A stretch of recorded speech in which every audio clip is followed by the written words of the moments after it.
And now two-time presidential candidate Mohamed Abduba Dida's family in Nairobi is calling on the government to intervene and have him released from a United States prison where he's serving an 8-year jail term.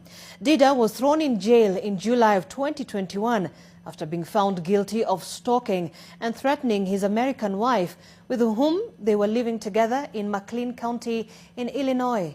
And as NTV's David Muthoka reports, Abduba Dida's decision to violate the restraining order has proved too costly for him, with the two-term presidential candidate expected out of jail in April of 2029.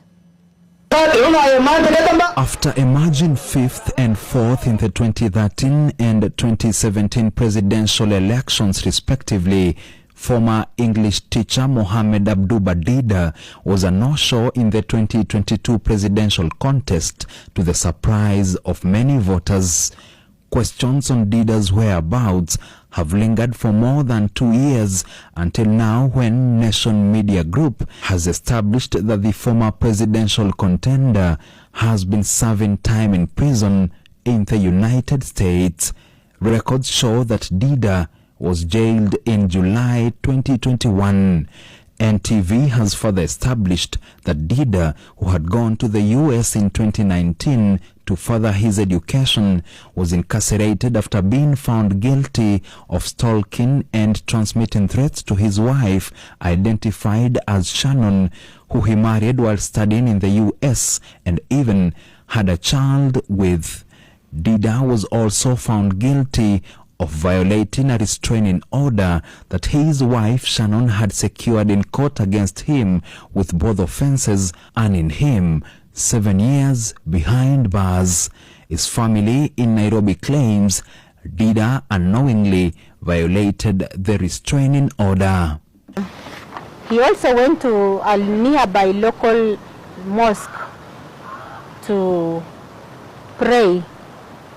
And unfortunately, the mosque also happened to be around the area where he was not supposed to be, because Mama Leila also frequents the mosque.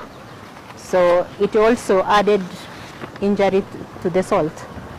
Hence, Dida, who turns 50 in November, is currently at the Big Muddy River Correctional Facility in the state of Illinois, serving the 7-year jail term. Prior to Big Muddy River, where he has been since 18th November 2022, Dida was locked up at the East Moline Correctional Facility, as well as the Southwestern Correctional Center, all of which are in the state of Illinois. His Nairobi family has termed the sentence as too harsh for a dispute between husband and wife, while appealing with the Kenyan government to intervene and ensure Mwalimu Dida returns home safe and sound as soon as possible. United, we are praying for him. We are trying to find a way of maybe visiting him and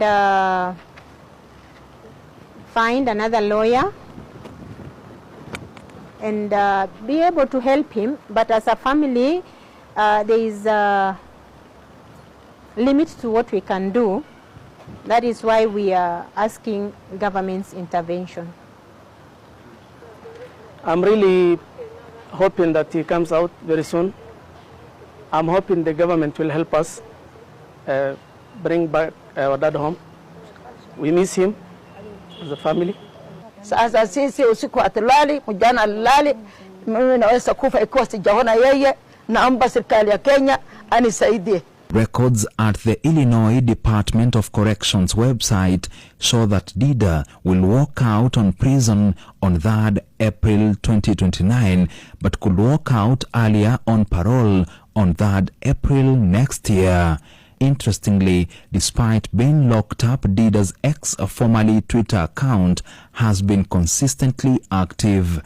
This post on April 2022, 10 months after Dida was tossed in prison, that reads, quote, "This is your temporary captain, the intern. I shall be flying you for the next few weeks," end of quote, the clearest indication yet that someone else had taken over Dida's account and kept it alive. The same account was on Tuesday morning used by the leadership of Dida's Alliance for Real Change Party to say that it was aware of Dida's situation and that it was working with authorities and the aggrieved parties to find a solution. The leadership concludes by promising to issue an elaborate statement in due course. Having rode on the platform of moral uprightness, Abduba Dida seems to have abandoned his own moral code and above all, the rights of another person. He's now been a story of grass to grace, then back to grass. David Muthoka, NTV, Nairobi.